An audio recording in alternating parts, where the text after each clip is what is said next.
Learning to become, learning to learn, learning to thrive, learning to flourish, learning to care. It is now time to listen to our voices. To prepare a better future. Treat others and the planet as you would wish to be treated. Collaborating and develop in partnership. We have the capacity to understand, to take action, to take care of ourselves, others, and the planet. And we want to invite you to really work together and collaborate so that we can have an impact now. Welcome to Learning Planet Festival. It can just get better.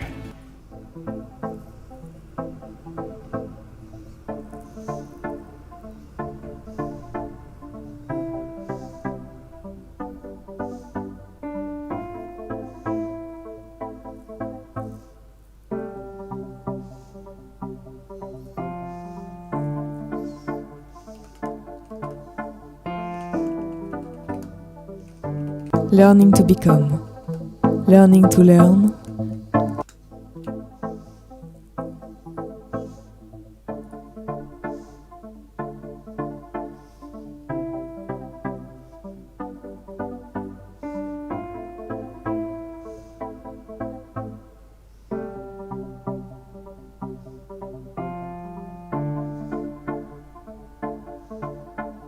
learning to become, learning to learn, learning to thrive, learning to flourish, learning to care.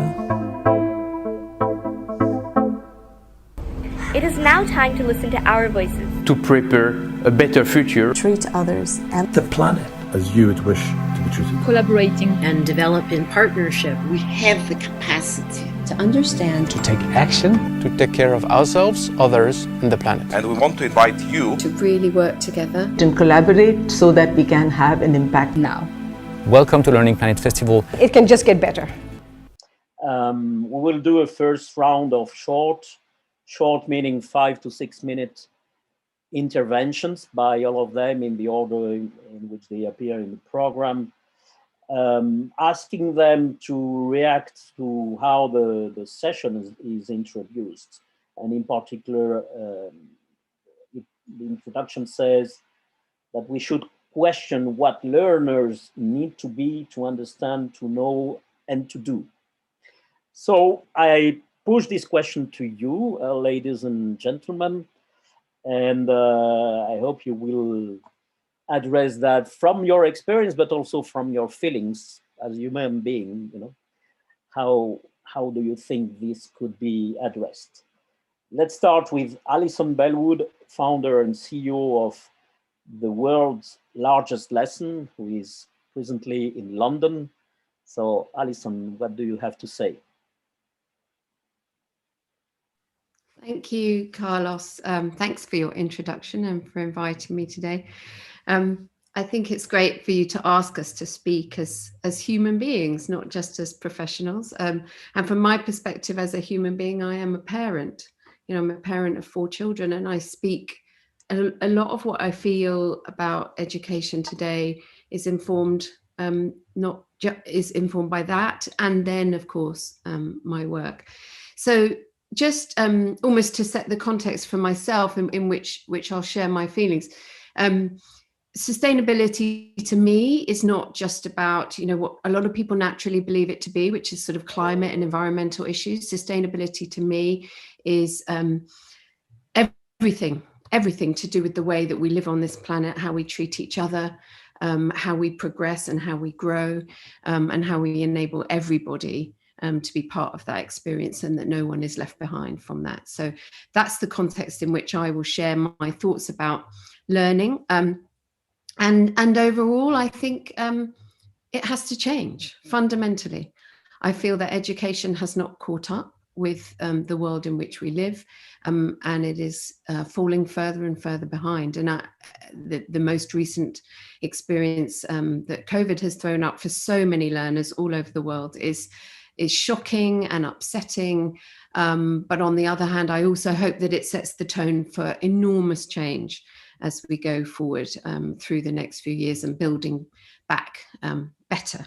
So what does learning need to look like from my point of view? Well, I think that we need to place a huge emphasis on socio and emotional learning and use that as the base upon which we then apply knowledge and understanding. So that is about building empathy from the start with young children, empathy to both people and planet and our environment, to establish curiosity as a fundamental element that kind of builds our learning journey, and to encourage students and learners of all ages to be open and collaborative rather than competitive against one another, to build a real sense that we're learning in order to develop solutions, and that we can be optimistic and hopeful that that is possible, rather than feeling negative about all the problems that the world places upon us or we see around us. And to also establish a way in which learners can be reflective, can think about what they're learning, and can be willing and active participants in that learning. I find it really difficult, even with my own children, to ask them to think about the learning that they are going through, to reflect upon it. I understand that they're very young, but I'm sure there are ways that we can help them think and then become more active in their own learning. I think that we need children and learners of all ages, of course, to understand that the world is incredibly complicated and that there aren't simple solutions, that they need to become more comfortable with that complexity, and to use it almost. The world is so interconnected today. Every aspect of our own lives is connected with others. Every aspect of development, issues of hunger, poverty, sustainable cities, etc., are all interconnected, and we need to understand that, and we need to use that as part of creating our solutions. Doesn't mean learning has to be complicated. I think our job as educators is to help simplify that, but to bring students on as they develop through the stages of becoming more comfortable with that complexity. But as I said earlier, I feel like this optimism is crucial. I'd love learners to feel that solutions are possible, that they can take part in making and creating those solutions. And so there's something about agency here that I'd love to see. I'd love to see students being more active and participate in creating solutions, and just help them find those experiences. I think the final thing is something about trust, something about making sure that there is a sense of trust between a learner and an educator, and across through learners, so that they work together rather than competitively. We have too much of an exam focused system, and we need to move away from that, and we need to encourage students to work together more. Just a little bit on where I see my role in that. I think my role is in enabling as many students as possible to have that experience, to give them even one possible moment in which they can develop their own curiosity, they can solve a problem, and they can use the world around them to do that. We saw some interesting stats from Andrea Schleicher yesterday, some data that showed from young people that the number of learning experiences that they have in this area can really help influence their attitude toward their own agency and their ability to solve problems. So my role, as I see it with the world's largest lesson, is to give those opportunities, as many opportunities as possible, for as many students as possible to experience what it's like to understand a problem, to apply their knowledge and their values to that problem, and to develop a solution. So hopefully that has posed a little bit for everyone else to build on and respond to. Thank you, Alison. I think you did a really good job of defining the attributes. I mean, I'm biased. This is what you said. I support very much what you said in how you define the attributes of what kind of learning we need. So thank you for that. I would like to hear now Elise Buckle, who is the key person behind the planetary emergency partnership in which the Club of Rome, I would say, is a partner in crime, to say something. I mean, the club is also engaged and supporting very much this initiative. And she has a strong background in climate and sustainability initiatives. So I think your perspective, Elise, will enrich the dialogue by bringing in, you know, the other side of the equation, the climate and sustainability side. And what can you share with us? Thank you so much. Yes, I'm the Director of Climate and Sustainability, and one of our top priorities is education and youth empowerment. Another one is partnership facilitation, which is what I do for the Planetary Emergency Partnership. And I also advise the UN on the UN Food System Summit. And the topic of food in particular is quite complex because it's connecting climate, people, and nature, and we have to look at it in a very systemic way. So I will talk about some of my experience and share some insights for all of you. By the way, I'm also a teacher by training, so I teach whenever I can, when I find the time. Thank you so much for this invitation. I just wanted to start. You may have seen today that today is the opening of the World Economic Forum online. Of course, they're not meeting in person in Davos. And there are two big reports that just came out. One is came from Oxfam International, who's calling COVID-19 the virus of inequality.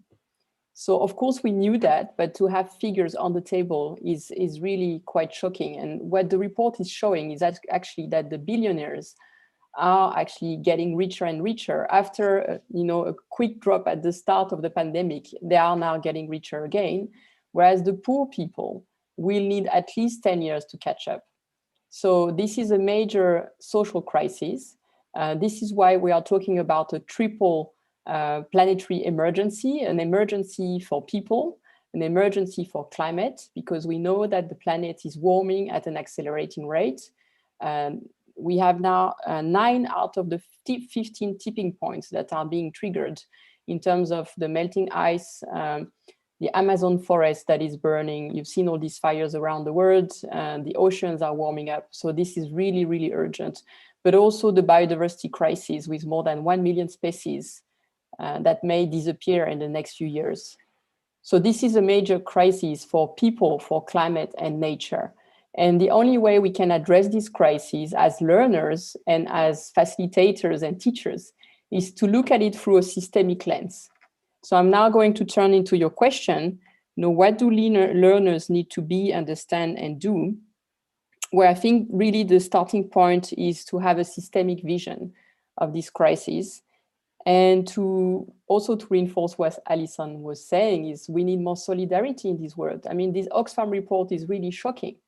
And this is all of us showing solidarity with our family, with our neighbors, in our communities, with people who are suffering in the global south, being also very conscious about what we buy here in the developed world and our impacts on the south. And action and urgency, that's also very important because time is running out. And I would like to say that to the youth leaders as well, that it's not enough to be on the street and to be protesting. We need youth leaders in politics. We need youth leaders voting. We need youth leaders also as candidates for elections. We need youth leaders on the board of companies as actors, not only as people marching on the streets, which we can't do anyway right now. So in terms of what learners need to be today, and I'm also talking about myself, I'm including myself in this. I think the first thing is to be resilient. We are going through a difficult time for all of us. I mean, of course, the most vulnerable people are hit in a way that's much harder for us who live for many of us in rich countries where we have social security, etc. But even for us, it's sometimes hard to be away from our family, relatives, to be isolated, to be in this time of uncertainty. So I think resilience is, to be resilient is really the first thing we have to do. And this is not only about the system, it's also about yourself as a person. So something that's helping me a lot, for example, is to do mindfulness, meditation. I mean, maybe it's not the topic for today, but I think reconnecting to yourself as a person, about your values, what is really essential to you, I think that's very, very important. A lot of self-care for your health both physical care, physical health, and mental health is really super important. A lot of young people are now really depressed. We see an increasing rate of suicide, including on campus. And so I think this is really a time also for all of us to support this new generation, to be resilient and to give the tools for this resilience. The second thing is, so I've been talking about the values, I think this is also what Alison was saying, to show solidarity, to show a lot of empathy, because a lot of people are suffering around us. So I think we need to be listening to others, listening to ourselves, and also listening to nature, because in a way the pandemic is a signal from nature that there is something that is wrong in our system and that we need to rebalance this relationship between people and nature. So I think listening to nature, listening to other people, listening to ourselves. What is it that we need to understand and know? Where, of course, it's always easier if we know about the science. So listening to scientists, climate science, what's happening around the world, why is it accelerating? Now also listening to the scientists who are telling us that this pandemic is very much linked to biodiversity loss. Learning about policy and politics is super important. Of course, the relationship between now everything is changing so quickly, also in terms of the international relations between the politics in the US, in China, or the EU. So knowing the context around you is important, not staying in your bubble. Economics, why do people buy a four-wheel drive or not? I'm just thinking about carbon pricing, but I think economics is super important also. And the Club of Rome is doing some fascinating work on how we can go beyond GDP growth, how we can change our economic system. And what we need to know and understand, maybe this is the one that's the most difficult one, is the connection between all these disciplines. And at school, I guess, we always learn about things in silos, we don't make the connections. So more interdisciplinary learning is also super important. And I know Kern is doing this program where he's really making all of these connections and looking at projects. If you want to implement a large project, you need to look at it in a systemic way and not just through only climate science or only policy, only one topic, but looking at the whole thing. What we also need to understand and know, and that's maybe reassuring, is also that the best way to have an impact is movement building. And I think it was Greta who said, you're never too small to make an impact. The reason why Greta has such an impact is because she built a movement behind her. And so I think for learners as well, if they learn how to build a movement very quickly, very early on, that will really help to make a difference in the future. Okay, your last point about to do. Okay, I will wrap it.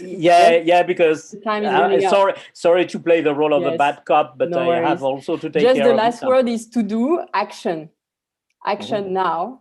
And you can do action everywhere on your campus. Maybe this platform, carbonfreecampus.org. Start in your community, start small but real, and do this action already wherever you are. And that's it. That will be my last word. Thank you. Thank you, Elise, in particular, for bringing in the acuteness of the challenges we face and the need for this systemic lens and the connectedness of everything with everything else, and the limitations of present disciplines, of siloed disciplines, as you said very well. So I would like to give the floor to Kirsten Dunlop, CEO of Climate Kick, the EU supported innovation hub on tackling climate change. So Kirsten, what would you like to share with us? Good morning first. Good morning. My apologies for being late. Actually, I was on another call with the Sandrine Dixon de Clèves, so the Club of Rome is represented in multiple dimensions simultaneously. I think my perspective, just to give a small recap from where I'm speaking from, is for speaking from the practice of innovation on the ground in service of mitigation of climate change and biodiversity collapse, and in service of resilience and adaptation, very much to your point, Elise. And our activity is focused on how we source, we build, we incubate, but most importantly, deploy innovation in place-based contexts whether they are the places of global value chains or the places of cities and regions and say mining communities or agricultural communities where there are very, very intractable, wicked issues to try and work out how to reconfigure under very short pressure of time and with massive uncertainty because of the complexity. So my speaking place is in part from enabling and supporting and holding that space. And it's a very significant effort that goes into holding that space and working with a set of institutional expectations around everything from funding to deliverables to assessment frameworks and to outcomes and timeframes that is frankly incompatible with the scale, the nature of the challenge as inherently complex challenges, and the reality of what it means to ultimately address the core intrinsic issue, which is to change ourselves. Changing humans simply doesn't fit. Economic models, cost-benefit analyses, deliverables within 1 year, predictive outcomes, that is not the space we are having to face.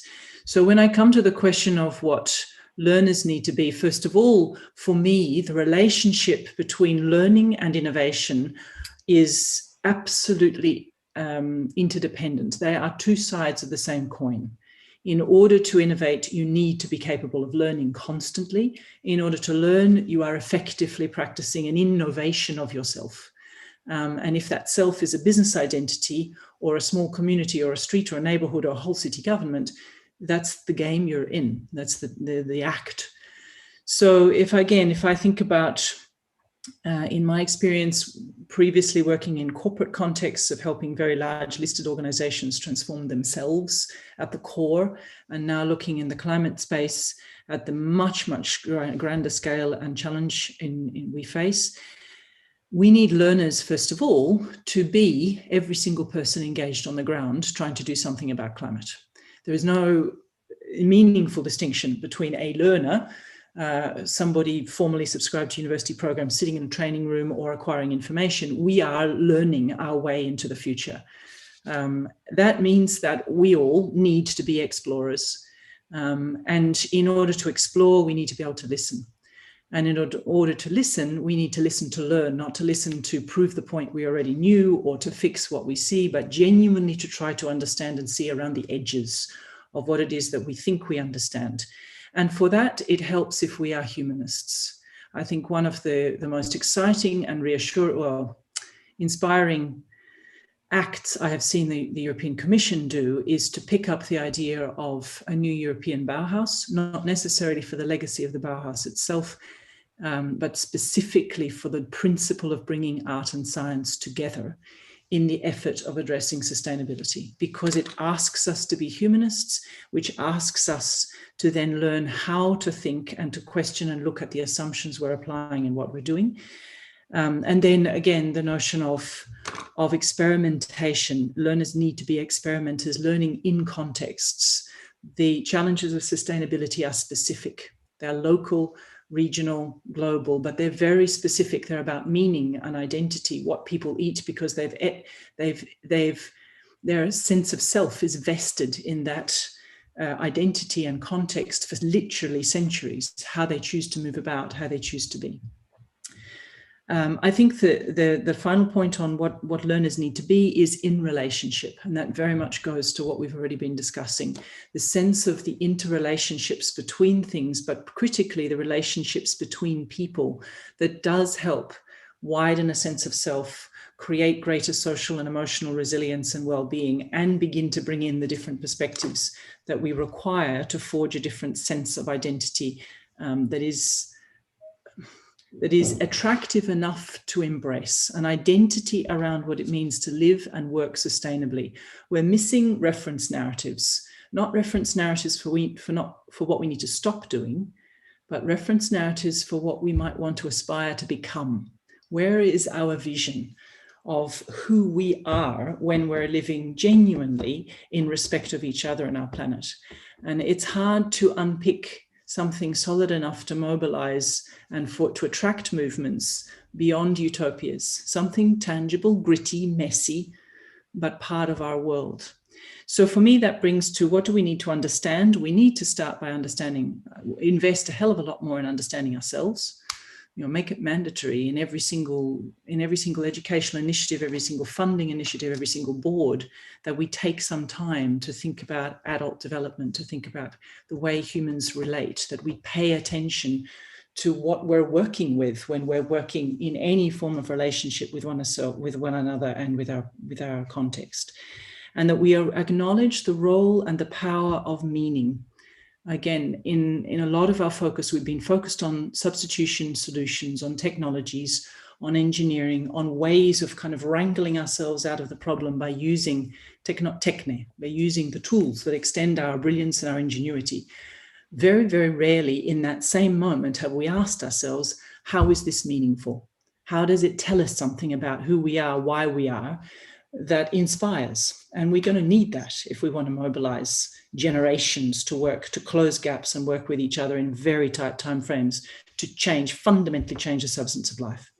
And then technically, I see every day in both recruitment, in working with people across multiple fronts, the legacy of our educational system is one in which we have taught people to think we've taught people to think in terms of scarcity, efficiency, to some extent effectiveness. I would argue that's the thing we've kind of left off the table. We have done a relatively poor job in teaching people and equipping them in systems thinking, complexity, and in the skills you need to span boundaries. So the interdisciplinary thinking that Elise was talking about. And we desperately need a massive ramp up in kind of 1.0, 1.2, 3, 4, 5, 6. What are the things we need to help people acquire? Just the basic tools of understanding that if you're dealing with complexity, you're going to need to deal with uncertainty. You're going to need to engage completely differently to the way in which we have all been tutored to structure time, plan our outcomes, monitor objectives, account for our funding. We need a very different language for the way in which we do deliver impact and the way in which we change one another and ourselves. Thank you. Thank you so much, Kirsten, for bringing in I think a fundamental dimension, that of meanings, identities, and mind shifts from where we are today, and in particular, this perception of scarcity and and competition and so on. So I think we will come back to that later, but now I would like to give the floor to to Victoria Haro from the other side of the Atlantic. So it's very early for her where she is in Mexico, DF. Victoria is professor at the Universidad del Medio Ambiente in Mexico. Victoria, the floor is yours. Thank you, Carlos, and thank you, Gael, also for this invitation to be learning this conversation. And well, from my experience developing a university specialized in sustainability for the last 10 years, I think I would say that the main ability for students is, from my perspective, learning how to self-organize and learn together in communities of practice. I believe that every university should be a community of practice, and that we should be learning by doing and learning in groups, by experimenting, by putting things into practice. When adults, but also children and teenagers, come together in groups and go outside into the real worlds and try to experiment things that they are learning in school, and then come back and share between them what have they learned, what have they experimented, what they have found out, and they start learning how to learn from the experience of others. And not only learning from the experience of others, but actually incorporating the learnings of others into their own experiment design and into their own practices. This is what I have seen as the most powerful tool, I believe, in terms of learning. So just conceiving of learning, not only in learning by doing, but also of learning by experimenting in your real world in groups. And actually being able to self-organize this, so that learning does not depend on universities, does not depend on schools, so that when you go out of school, you've had the experience of learning in communities of practice, and that you are able to develop your own communities of practice when you're out of school. Not only, as Kirsten was saying, do we have no reference in terms of what a sustainable society is. We have no idea. There is no sustainable society yet. There's no sustainable city yet. So it's not only that we don't have that reference, but we also don't really know the problems that are coming. I mean, this has always been true for humans. Humans never know what problems they're going to face in the future. But the level of uncertainty that we feel right now, I think, calls for humans being able to adapt quicker and learn quicker. And from my perspective, communities of practice answer that, in the sense of having humans being able to share on the ground, in real time, what is it that they're learning, what is it that they're experimenting, what is working, what is not working, what went completely wrong, what went fantastic, what was an innovation, without having to go to a university or to a master's degree, but just because we have learned how to learn in communities of practice. I have this vision that I very much like. I would like to see of humans actually reorganizing, not so much in states or in societies, but actually in communities of practice, because of the disciplines that we have. Virtuality right now permits this to go beyond geographical frontiers. So wouldn't it be an incredible innovation that we were able to reorganize in communities of practice around the world, learning from each other through what we are actually putting into practice in the world. So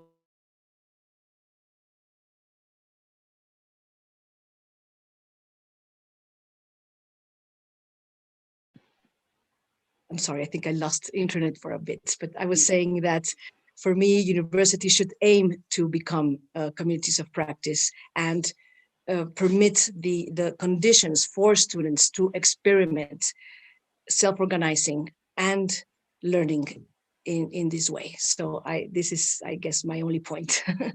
Thank you very much. Well, only but crucial. So thank you very much for that. I think you are, all of you, you are bringing different pieces of the same puzzle, or different aspects, very interesting ones, of to build this vision of taking care of oneself, others, and the planet, which is the motto of the Learning Planet Initiative. So this aspect of self-organization and learning together in communities of practice, I think, is a very important piece of that puzzle.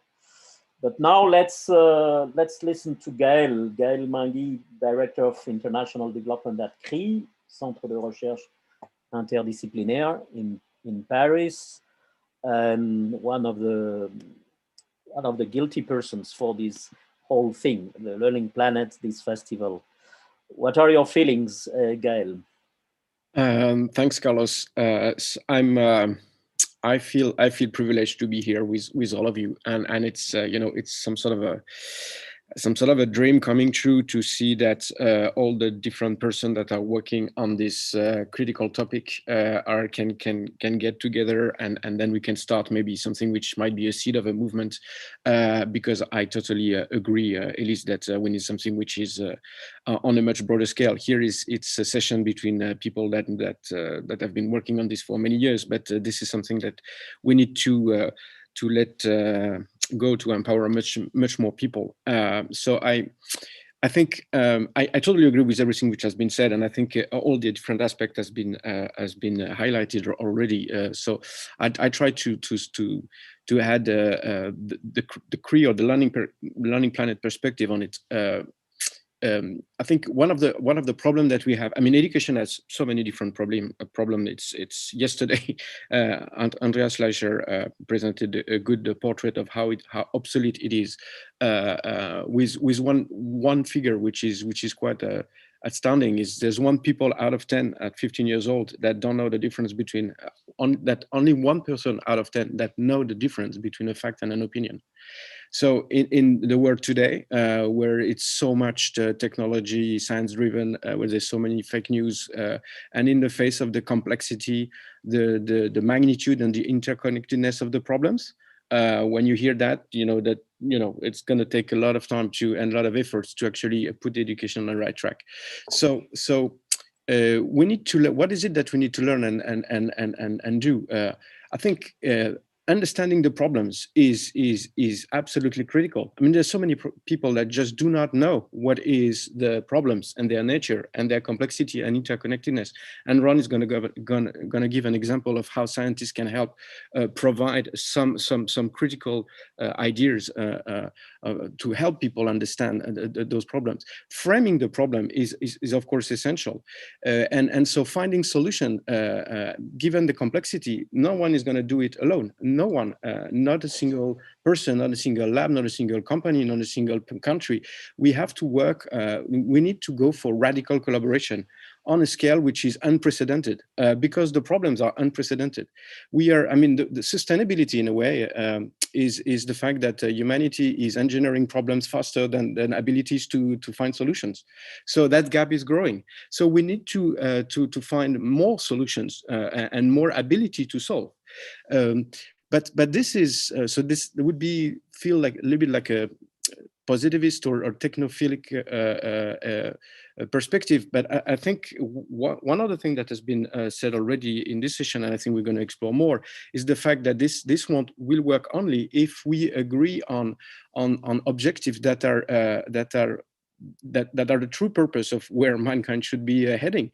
If we don't think and if we don't reflect on why we are doing this and what needs to be achieved, then we won't be going anywhere, because we can have super powerful tools and collective problem-solving abilities if it is to just enrich more the billionaires that already have so much, or if it is to create even more disruption in the food system. This is not going to work. So understanding the problem and is not enough.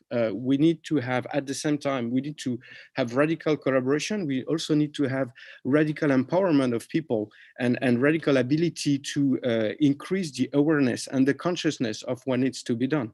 And this is what we try to capture when we say we need to take care of oneself, others, and the planet. Kim Pullman is insisting on the golden rule, which is that we need to treat others and the planet as we would like to be treated. And I think this is a fantastic. It's the operating system for humanity since inception. Every religions, every ethical framework have that as one way or another. So this is our frame. This is something which can serve as a guideline. And so how education can at the same time serve this perspective that we need to from the beginning take care of oneself, others, and the planet, and create the ability to be able to solve. And so that's collective problem solving, that community of practice, as Victoria was saying. We can see that everywhere. And I think the people that we have invited at the Learning Planet, if you look at the Launchpad or the pioneers, etc., they are incredible examples. There are seeds of change everywhere on the planet, with people like Kiran or Guy Etienne or Ange Ansour and many others that are developing frameworks from 4 years old to university to actually engage people to reflect on what are the problems, feel what is it that is at stake, what is it that they can do on the local environment when they are very young, but then on a more and more on a bigger scale as you grow up, and then what is it that you can do, how you can engage with other people, how you can find a solution, how you can apply that, and how can you share. And this is, I think, a funnel which is a pattern which is really universal, and that's what science is doing. What is the problem? How do you frame it? How do you find a solution? And if it is proven, then how do you share that?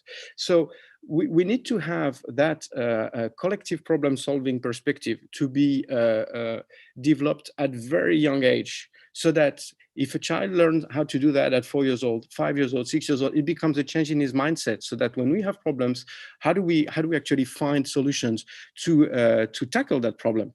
And so we need to go from a system which is essentially rehearsing what the others have been doing for 20 years, and then suddenly you jump in the well and you say, now it's your turn, invent something new, which, wow, that's going to be difficult. I never learned how to do this. We need to go from that model, which is totally obsolete, to another one where we engage people from a very young age to feel what are the problems, find solutions, and share. And that would be a truly learning planet if we would all be invited to do so.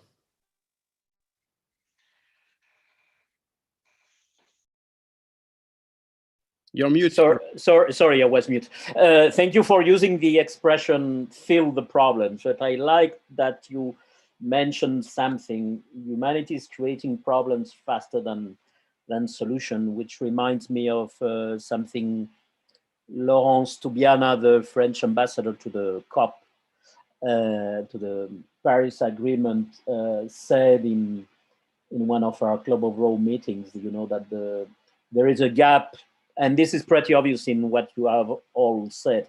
There is a gap between the complexity of the challenges we face and the instruments we use to address that complexity, as Kirsten has also outlined. So now I would like to turn to the audience, to Ron Milo, Associate Professor at the Weizmann Institute of Science in Israel. I think you can give us, Ron, some enlightening insights about what you are doing.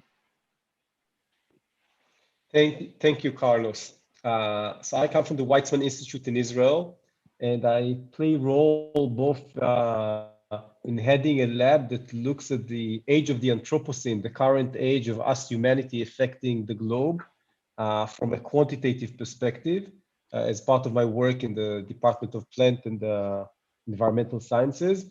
And at the same time, I'm the Dean of Education. And so this complex conversation, you know, strikes me in different angles. And I was really happy to hear the first comment in the beginning about the importance of personal resilience, which I feel for me I really resonate with that, because many of the challenges we're talking about are really overwhelming for me. And on the one hand, I would think, you know, I should, you know, because I care so much about these things, all I should do is like try to work as hard as I can in order to solve them. But at the same time, I found that like this morning, the best thing for me was actually to drive, even though we're under lockdown, I could get out for like 10 minutes away from my house, because it's the time where there's beautiful lawns of wildflowers this time of the year, close to my hometown, and then work. And, you know, on my phone and on my laptop within that location. And I find that that's what creates for me the creativity, and as well as the energy in order to work on many of those questions that could be really overwhelming, and there's so many disciplines. And so I guess one take home message is like learning, you know, happens in different ways, and you shouldn't necessarily follow some dictum that you have to do it in one specific way, in one specific place, from a specific person. You should, you know, explore with yourself, do the research upon yourself, and see where you're creative, and whatever works for you is usually fine. You don't need to feel like there's necessarily one way to do that. And then I want to go to something that might sound a bit like a paradox. On the one hand, I also connected to the fact that the emphasis that was put on emotional learning on the one hand, and knowing that that's super important, and the social aspects of that. And at the same time, the lens that I find that really helps me, and I think is important, is the quantitative lens. I find that many of the questions that we have to face and to deal with and to communicate about just do not resolve or do not bring even good communication when you think in a dichotomous manner, in black and white. There's a tendency to think about black and white, whether, I don't know, nuclear energy is good or nuclear energy is bad, whether solar energy is only good or only bad, or whether natural gas is only good or only bad. And I just gave examples from the issue of energy generation, but of course that holds true for many, many different things, and it could relate to our food and could relate to anything else. And there I feel that unfortunately we live in a complex world where there's many, many different trade-offs, and the picture is complicated for different angles, for different people with different interests, with different angles. And it doesn't solve the problem to be quantitative, but necessary tool. And it might sound like a contradiction between the emphasis on the emotional part, but I think there's no alternative, just like there's no dichotomy in terms of, good and bad and black and white. Also in terms of the tools that we need to bring, the emotions are important and the quantitative aspects are important. And I think in terms of the education that we need to bring about also deals with being able to deal, say, orders of magnitude better, and being able to do quantitative comparisons and to look at trade-offs in ways that are fine-grained in that sense. And so the thing that, for example, some of the examples we were interested in was like quantifying the impacts of the food that we choose to eat and the importance of our diet. And there, instead of just saying something is good or something is bad, really trying to find what is the cost, say, of the things that you choose to eat, say, for a given amount of calories or for a given amount of protein. What is the cost of, choosing between, say, beef and chicken, milk, eggs, plant-based products that will give you the same nutritional value, but what does it mean in terms of the land resources used, the water used, the greenhouse gas emissions? And there's no way around, I think, trying to put numbers around behind those things. And the results might be surprising. In the end, you find that actually, say beef and chicken are very, very different. Beef is way, way worse. And then, for example, milk, that to some people might look harmless, it turns out is just as costly in terms of environmental impacts as, for example, chicken, even though milk could be marketed as something very different. And so all those things require quantitative thinking and not just the black and white answers. That's one example. The other deals with trying to get a holistic picture on the challenges of biomass and population loss around the world. And there we did like a survey of the global distribution of biomass around the world. A problem that many people, when the students started working on it, they didn't understand why do we need it, and if it's just completely impossible. But if you think with the right frame of mind, that you're saying, I'm just trying to get the best possible integration and holistic view, you found out that you can do that. And then just now I had the message that that's what now Boris Johnson is citing when he wants to talk about these things. So numbers tell things to different people that might otherwise have not chosen to discuss those subjects, but they frame in a way that some people find very, very helpful. So that's another example. And the one thing before I finish up is like this effort that we did once we finished this analysis of the biomass on Earth. We said, oh, we're living in this very interesting period of time, also very lucky in many ways, but like there's so many things that we could enjoy as humans, but the mass of those things is accumulating very rapidly. The cars, the houses, the cell phones, all of that. And we started comparing the living mass, the biomass, to this anthropogenic mass, the mass of human-made things. So one is kind of like stable or even deteriorating, much because of our effects, and the other, the human-made mass, is expanding, very, very quickly. So when there's a graph that's roughly constant and something that's rapidly increasing, there's a point in time in which they intersect, a point in time in which we'll find there's more things on Earth that are human-made than all the living things combined. And we ask ourselves, when would that happen? And the result that we got is, and was published just in Nature just this December, is 2020.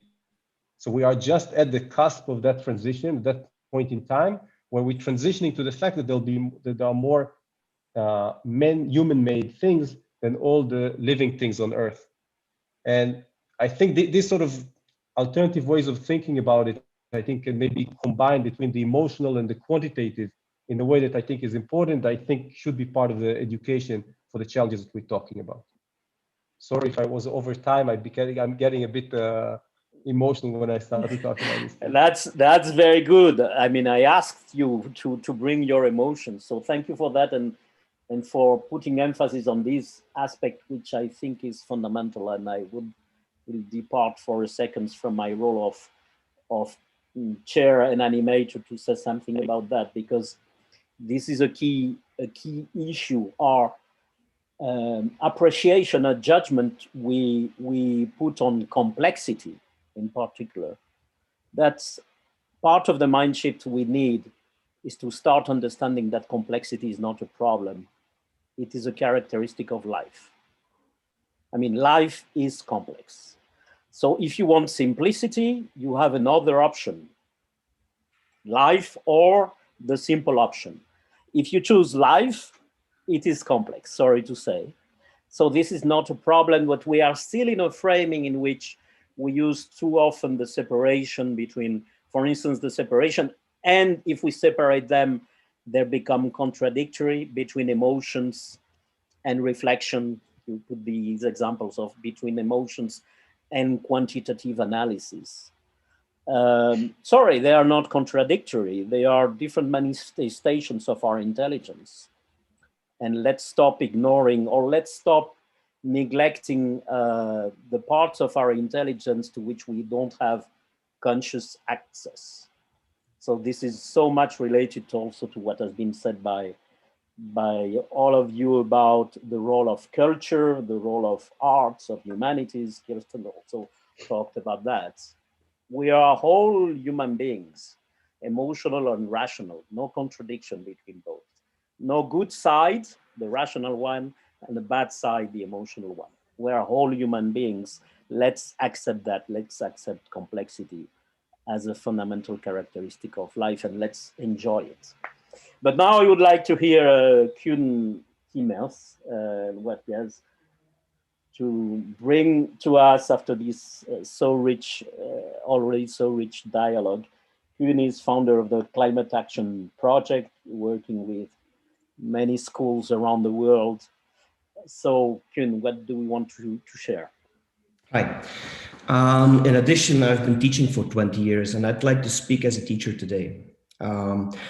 Sir Ken Robinson once claimed that students have a love and a passion to learn. And I would like to add to that students really prove that they are concerned and that they have a passion for environment as well. They're eager to know more about this. And I don't think we need to force them to educate them about climate and sustainability, which is everything, as Alison claimed. And education is key. And it's important to know that we need to teach our students in an authentic way. And we can all agree that we need to act now, really now.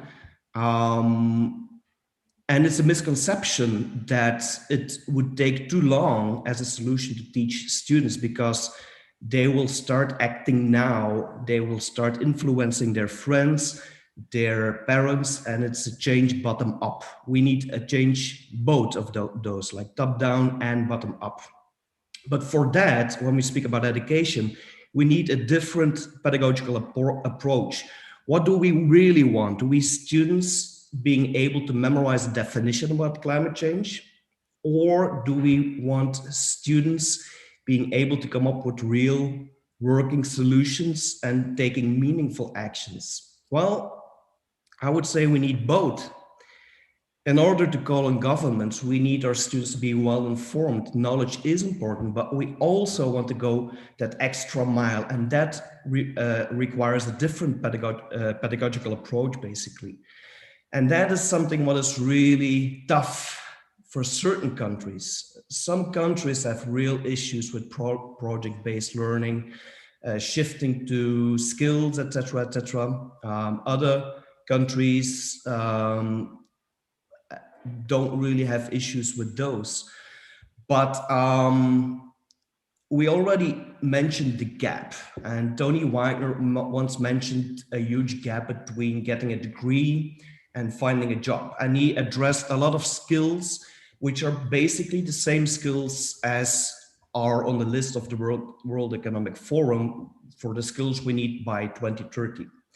So how to teach about this? How to teach about empathy? Well, I think, and it was mentioned before, the community of practice, even on a global scale, collaboration is key, mentioned by Gail as well. It was already mentioned, but how to do that? Well, I think technology already allows to connect students from across the world, allowing them not only to explore, but also come up with solutions, learn in a very authentic way, because climate change is very different in different areas. And yet, plastic is an issue everywhere.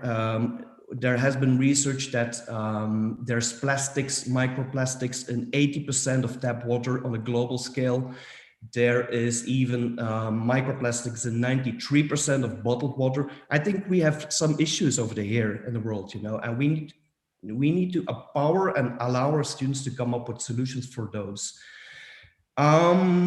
That is exactly what we with the Climate Action Project have been doing. In the first stage, we go from local to global. We allow them to explore, to be informed, to discuss, but also making sure that they are able to take meaningful action, to go beyond going on a strike and calling on governments, but really coming up with those solutions we really need. And they're able to do that. I have proof of that.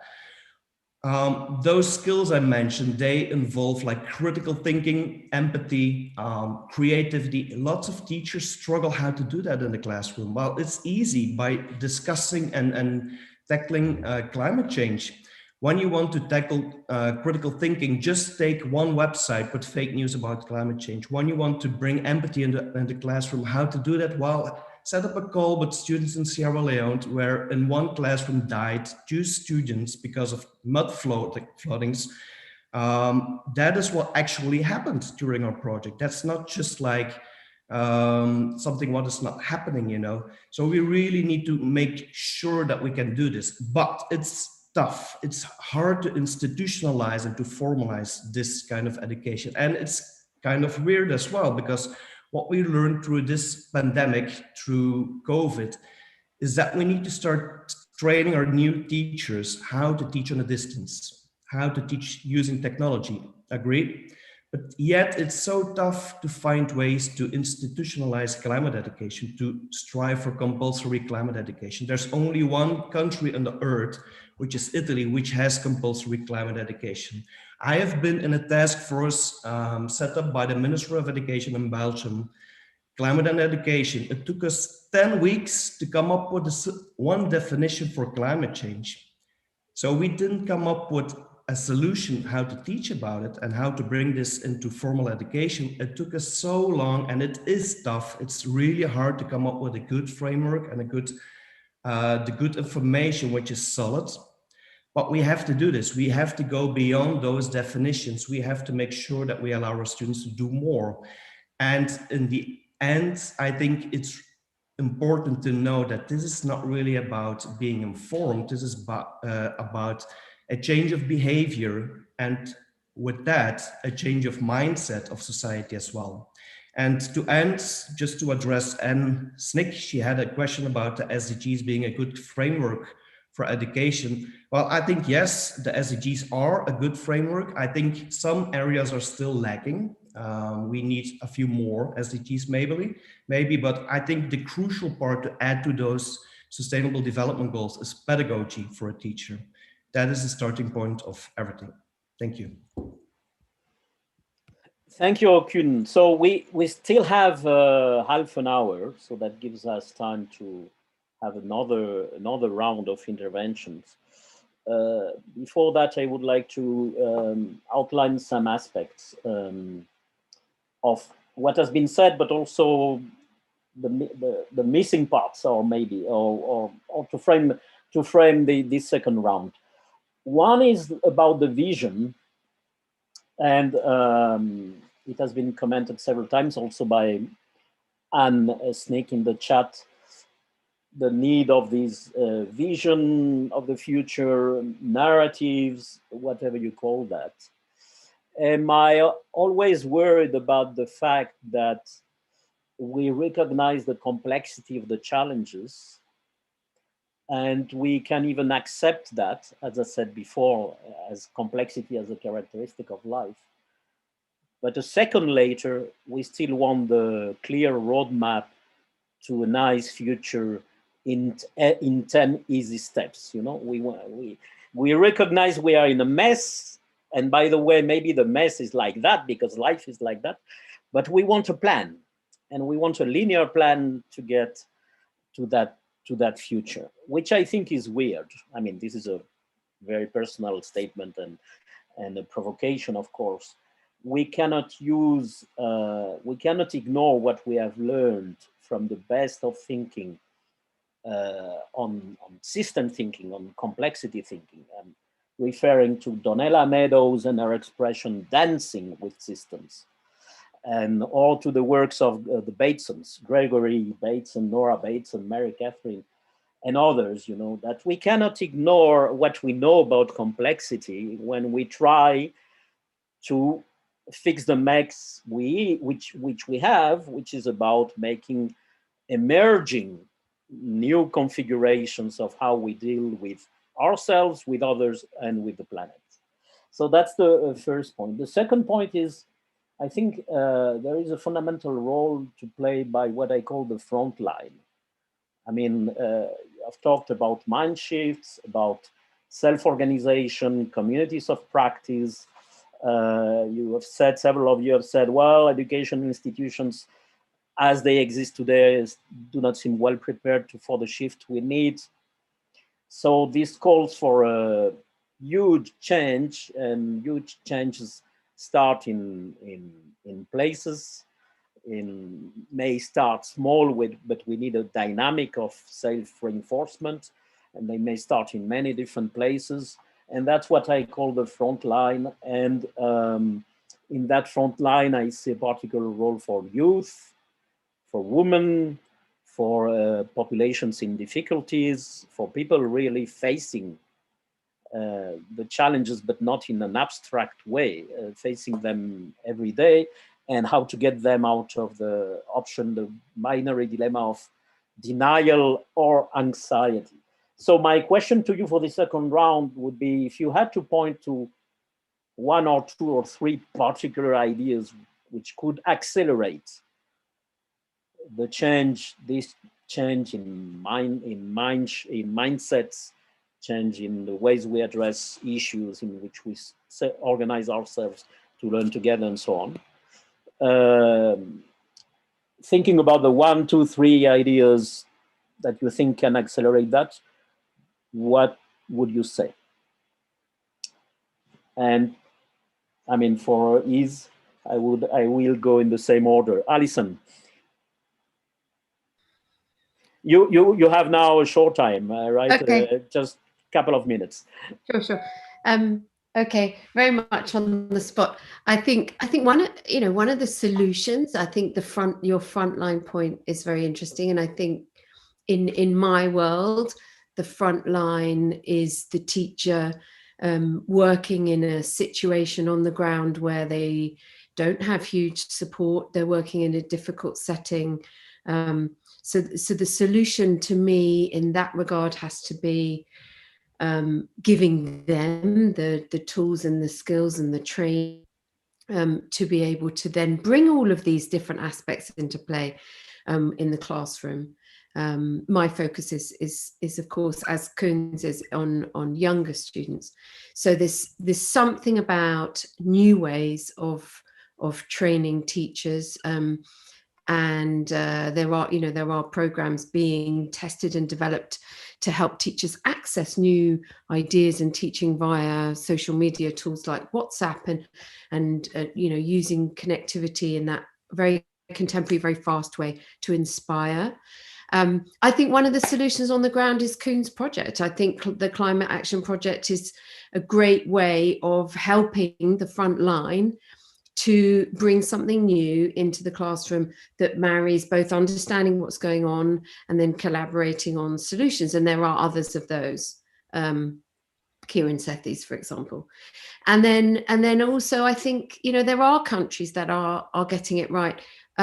It isn't just Italy. I think, Finland have an incredible system of educating around climate and the environment from the very youngest ages, and helping children to feel really natural empathy with their environment, and to consider that climate change and environmental protection is a matter of kind of what they call it human growth. It's about changing the way we feel and think about what's going on in the world and treating it as growth and development of ourselves as human beings, to become more at one with our planet, rather than, as we have been in the past, moving to a situation where we dominate and control it. And the pandemic is a terrible reflection of that.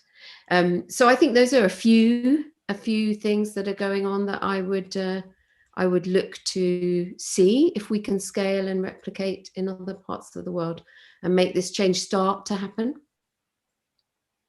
Okay, thank you, Alison. Elise, your turn. Thank you, Carlos. Yes, I've got 3 points, 3 ideas to accelerate this positive change in the mindset. So number 1, radical collaboration. I think Gaëlle used that word. That's very much in our DNA. That's something we do as facilitators. And we've put that at the heart of Planetary Emergency Partnership. We have now 300 partners on board, but we use that same idea of radical collaboration for other partnerships as well, for the Nature-Based Solutions Coalition at the Climate Action Summit, now on resilience as well. And I think this idea is that we're all working as one team on one planet. So we need to go beyond our egos and logos and beyond the silos and work together and think we have one mission now, is to save ourselves. It's not only about saving plants and animals, it's also about saving human beings and saving the next generations. So that's this idea of radical collaboration, and that's something that learners need to learn at school, where, you know, at school people learn about studying really hard and being in isolation and getting the best grade and being very competitive. And so we need a space for radical collaboration. And in a way, this is what Kern is doing with, team building and people working on projects with a common objective, which is the planet. The second one is girls and women empowerment. I think this is a really important way of accelerating change in a positive way. If you look at the Project Drawdown report, it's one of the top solutions to accelerate climate action, but also to build resilience in developing countries where girls and women are being impacted by climate, but also because women, I'm not saying men don't care, but women do care about the next generation, especially when they become a mother. And I'm a mother of 2 children. And so there's something very deep and strong there. And if you look at what Jacinda Ardern is doing in New Zealand, for example, it's very, very inspiring. So I think women leadership is absolutely essential, and it starts at school.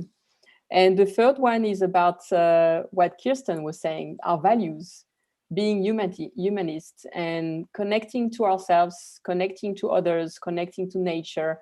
So a sense of deep listening to ourselves, to other people, and to nature. And also having a lot of more self-awareness, more empathy. And that's something that's very deep, that comes down to our values, which we don't necessarily learn at school. Sometimes it's more in our families, but I think it's also something very, very important, where actually maybe this is something missing in Western education. I think that actually, if you go to China or India, there's a lot more about mindfulness, about learning about ourselves, all these values, and a sense of spirituality in a way that is missing maybe in our Western world. That's all. Wow, it's a lot. Thank you, Elise. So, Kirsten, what would you say? Well, I'm just thinking about building on things that have been said. So I think let me start with this, with the paradox, the kind of supreme irony of acknowledging complexity, training ourselves with whatever frameworks, Cynefin, any other frameworks on kind of beginning to understand the substantive difference in the nature of complexity and how to engage with it, to dance with it, and then immediately wanting a teleological plan with a kind of a flag on the hill that tells us, here's the destination, this is what it's going to look like, it's all okay. So that sort of reality of a budget, working with Gregory Basin's notion of a budget of possibilities, is just it's not part of any way in which we think about financial management or resource management or time management. I think there is, in the Greek tradition, if you kind of pull Plato into the 21st century, 22nd century, something about chora, the notion of a space of possibility that is not yet, it is inherently emergent. And it is a space where things are not yet, and they are possible. There are multiple ways of being and becoming are possible. I think there's something about deliberately using that as a framing mechanism for the collaborations, the radical collaborations we're talking about. So it's something, if I make it very concrete, it's something it's to some extent the framing that we are as an organization trying to use around what we call a deep demonstration, where the word demonstration is a hack for the overweening desire for a plan. But the actual nature of the work is about exploring a constantly emergent understanding of what combinations might teach us and help us learn where there is no destination. It is a constant state of learning and discovery on what's possible. And as we discover what's possible, how that widens our understanding. And it becomes very practical in terms of, if you just pull in some of the work of, say, Skylar Tibbetts in MIT or the actions that Gunter Pauli has been collecting around the world, where even just the simple premise of not remembering to ask ourselves about the properties of the material and the living world being more than singular, and continuing to expand our understanding of these things that we use for food, for building equipment. They have multiple properties, not singular properties. And as soon as you start to explore that and start to think about that as the environment that you're building with or making with, it completely explodes the sense of possibility. So I think making a connection between taking theoretical constructs, but putting them into practice in ways of innovation, ways of doing innovation and exploration that are about a constant exploration of possibilities and budgets of possibilities and discovering and learning. That is in many ways very, very hard to describe to, say, city governments, here's what you're signing up for. But as soon as you look at what it means in practice, it's exactly what cities, governments, for example, are used to having to do on a daily basis. So there's something about almost get quickly past the theory and straight into the community of practice, where the community of practice might be the whole perimeter of a city, and where you're inviting citizens to choose their own adventure.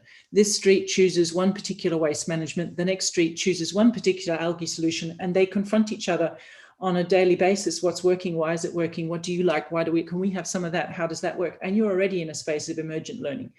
And gradually, my observation is then the plan begins to disappear, the desire for the plan. The desire from the plan so much comes from that sort of sense of somebody else who's arriving with the resources, as opposed to grounding the finding of resources where it is with the people who are living with things. So that's one. The second would be, I think, Genesis 1 is responsible for an awful lot. If you think about, the beginning of the foundation texts of so much human settled civilization being the narrative of humans having dominion over the world and over other species, just remembering that's a very powerful narrative to work against. And what we are asking ourselves to do is work against that narrative. And it's a retrospectively written narrative. So it's got the power of justifying and post-rationalizing settled societies taking over from nomadic. And we need to remember that's what the remaking of history and identity does. So if we're going to work against that, then I was just thinking of a comment a couple of years back around climate denialists. They're out there with bazookas and we're trying to fight them with plastic forks. We really need to think about what we're doing here. Teleology is strong. If we're going to come up with alternatives, we need very powerful ontologies for our relationship with the world. And we really need to just start to educate ourselves around that. Again, if I make it very practical, I remember saying to Sandrine and anyone else who would listen to me before COVID hit, Why don't we convert, why don't we really mobilize around the movement of Fridays for the future and turn them into Fridays of the future? There are opportunities in the work we're doing where every single Friday becomes a space of practicing possibility, where literally every school comes out in the streets, every adult, every workplace, and let's try a Friday where we live in a completely different way. And it becomes such a regular space of practicing, of kind of expressing being and becoming in different ways, that we make those connections between theory and practice. And I think the last reflection is to really come back and knit together this notion of deep listening, empathy, and communities of practice. I think there is, ultimately humans change because there's a story powerful enough, whether it's a quantitative story or qualitative story, and in fact, it's always the powerful combination of the two.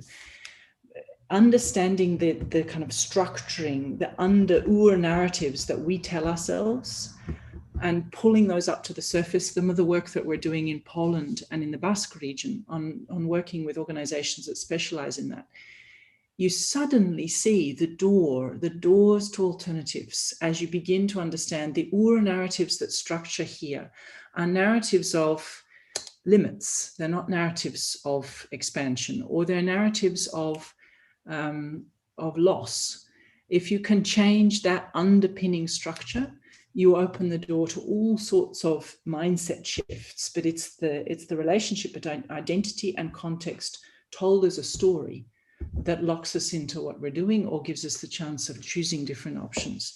I think that's, for me, there's something in how do we make radical collaborations and communities of practice more than a space of accidental encounter, because accidental encounter and serendipity are absolutely essential, but how do we give them something generative to work with? And that, I think, has to do with the way we understand story and narrative and use it. Thank you, Kirsten. Very well put. Victoria.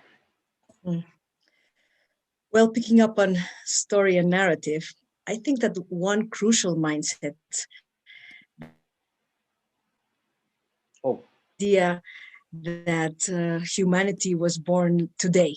I think students and everybody around the world could have a better understanding of humans in their story. Who starts seeing a series on chapter 21? I mean, you would never open Netflix and see a series and say, I'll start at chapter 21. Nobody does that. So why do we do that continuously, thinking that this is century 20, the 21st century is like the first moment where we've been here? And in terms of learning and changing mindsets through learning, I think that this understanding of ourselves in the system of our story is crucial. For example, understanding that every generation feels that this is the most crucial moment in the world. This is happening generation, after generation. Just read something yesterday from the 3rd century that somebody showed me, and when do you think this was written? And it really felt like yesterday. I was really flabbergasted. That was 3rd century. It was like, what? It's amazing. Pandemics, we've been co-evolving with pandemics all of our history. This is the planet of the virus and the bacteria. They are the most relevant biological entity in the world. They are our hosts. We've been co-evolving with them forever. We are a symbiosis of bacteria, and our DNA is symbiotic with bacteria. So, I mean, the smallpox pandemic in the 15th century and 16th century eliminated from 60 to 90% of the population in the American continent. I mean, there's been really awful pandemics. This is not the first one. It will not be the last one. And it has not to do, from my point of view, in any case, with the planet kicking back at us. It's got to do with, as Carlos was saying, this is our planet. This is the complexity in which we live in. And that leads me to my second point in terms of mindsets. I think that a mindset of gratitude and appreciative view of everything we do have, the abundance we do have. I think sustainability begins with gratefulness of everything we've also constructed so far. There are literally millions of humans we're here to be grateful for, many of the liberties we have. The possibility of living a pandemic, connecting through this thing that we've invented, the internet. We've been through all these other pandemics without the possibility of communicating. And now we're here in this world where this is possible. In chapter 21, we can connect, even if we're in our houses. And we should be very grateful for this and appreciate that potential, feel the power of that potential. And from that gratitude and that power, that appreciative view, that understanding of the system of our story, have the energy and the self-esteem to make this world a better place for every being here. If we start from feeling we are viruses and parasites, that the world should not have us here because of that, I don't think that we will have the self-esteem to do anything about it. I think appreciative view, potential view, and the system of history are crucial for us to feel also the incredibleness of being a human.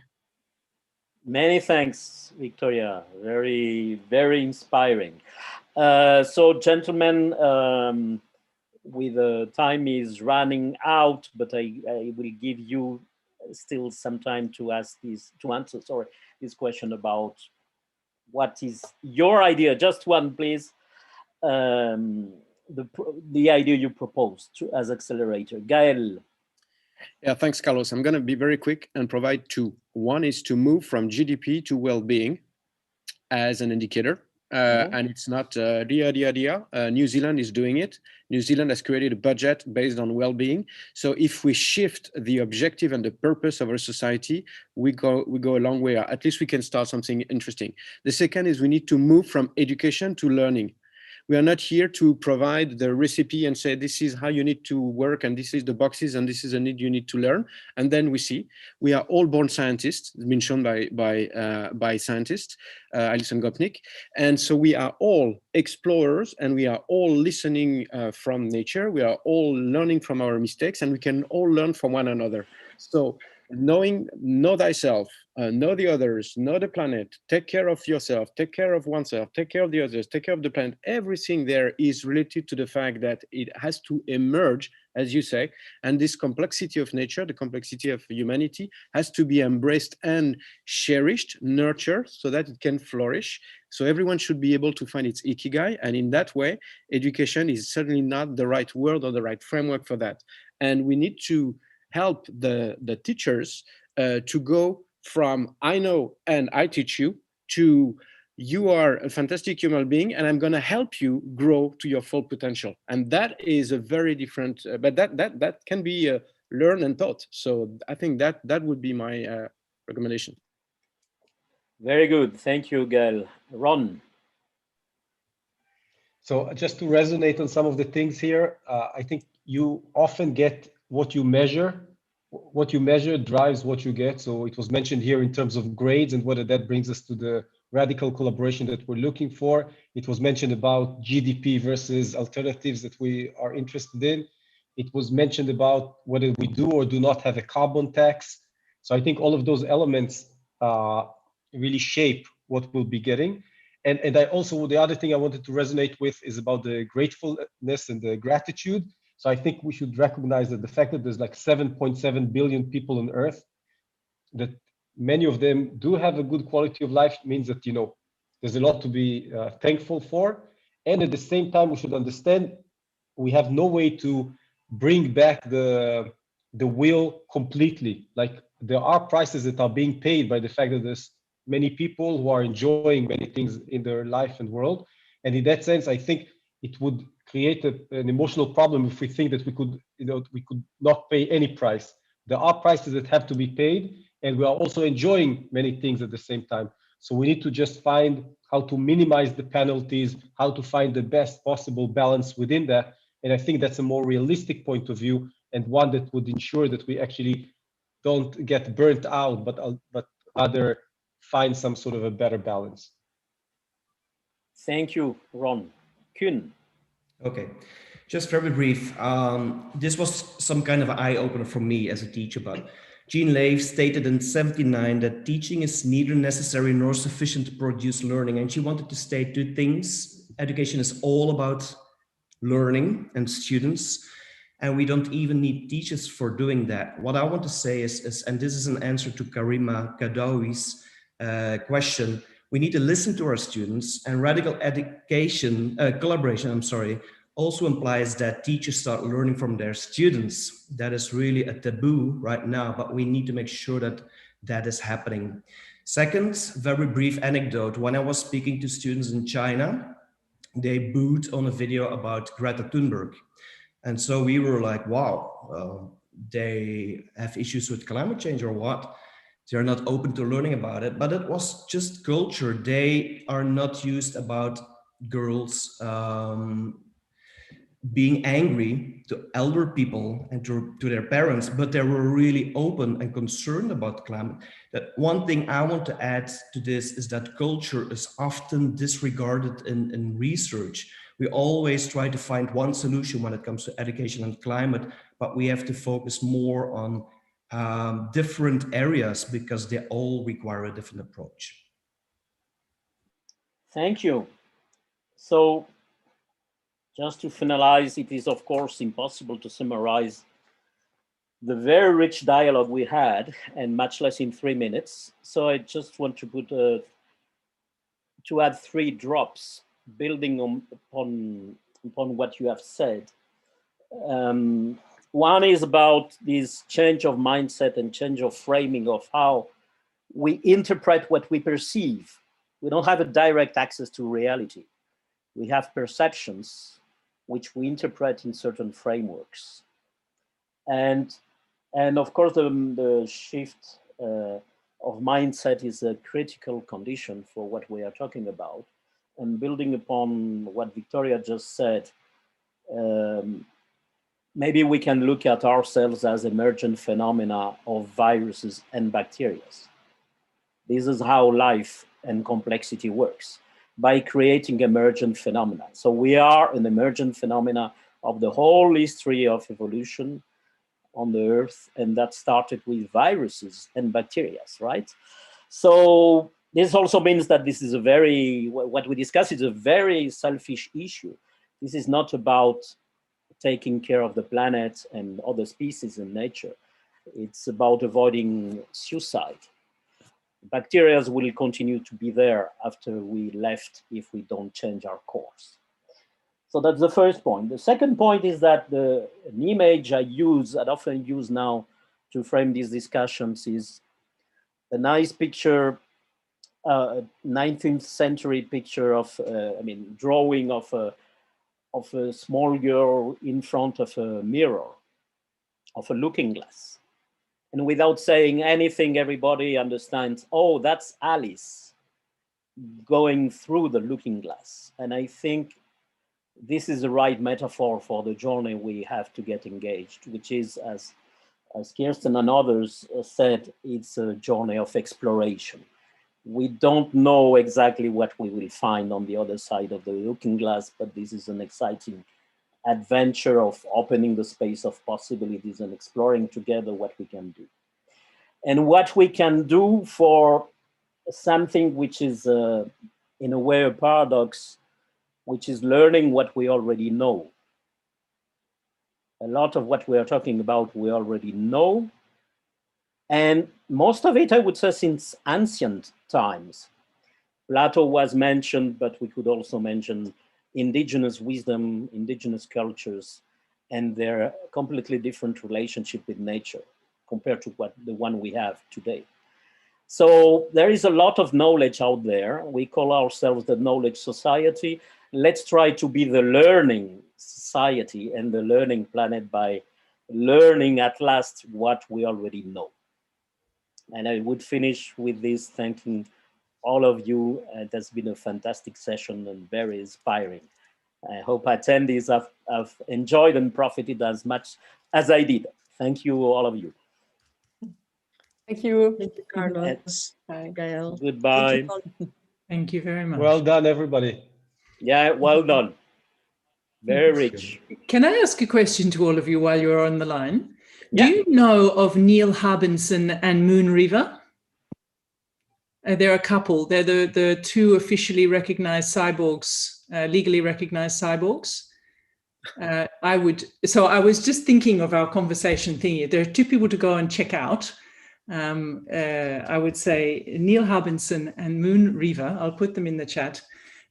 Moon River has tapped herself in literally to a seismic sensor, so her body feels whenever the earth tremors. And it's this beginning of interface of how do we, as you said, Gail, how do we feel ourselves into the problems? And that starts to get us thinking and analyzing and calculating our choices. But it's just an inspiration to think about a different way of engaging with ourselves and each other. Thank you very much. It's been a really fascinating conversation and inspiring. Thank you to you. Oh, so Quentin is saying that the Zoom stays open for 10 more minutes if you wish. So for those of you who have a bit more of time.